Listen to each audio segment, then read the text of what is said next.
මේ දිනවල දිවයින තුළ පැවැත්වෙන අයහපත් කාලවන තත්ත්වය. இலங்கையில் நிலவும் சீரற்ற வானிலையால் இன்று முதல் எதிர்வரும் 29ஆம் திகதி வரை நடைபெறவிருந்த கல்வி பொதுதராதர உயர்தர பரீட்சைகளை ஒத்திவைக்க பரீட்சைகள் திணைக்களம் தீர்மானித்துள்ளது.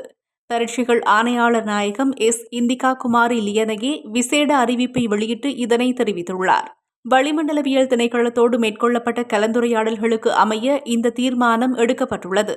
நிலவும் சீரற்ற வானிலையானது எதிர்வரும் ஞாயிற்றுக்கிழமைக்குள் ஓரளவிற்கு தணியும் எனவும் எதிர்பார்க்கப்படுகின்றது. எனவே பரீட்சைகளை எதிர்வரும் திங்கட்கிழமை முதல் மீண்டும் நடத்த ஏற்பாடுகள் செய்யப்பட்டுள்ளன. 3 நாட்களுக்கு ஒத்திவைக்கப்பட்ட பரீட்சைகளை டிசம்பர் 7, 8 மற்றும் 9ஆம் திகதிகளில் நடத்துவதற்கு நடவடிக்கைகள் எடுக்கப்பட்டு வருவதாகவும் பரீட்சைகள் ஆணையாளர் நாயகம் தெரிவித்துள்ளார். பரீட்சார்த்திகள் மற்றும் சம்பந்தப்பட்ட தரப்பினர் புதிய தகவல்கள் குறித்து அவதானத்தோடு இருக்குமாறு பரீட்சைகள் திணைக்களம் அறிவுறுத்தியுள்ளது. තිබෙනවා. ඒ වගේම ඉදිරි කාලගුණ තත්ත්වයන් පිළිබඳව සහ ආපදා ක්‍රමකරන මධ්‍යස්ථානයත් ඒ වගේම ත්‍රිවිධ හමුදාවත් ඒ වගේම පොලිසිය ඇතුළු සියලුම අංශ සමග සාකච්ඡා කරගනිමින්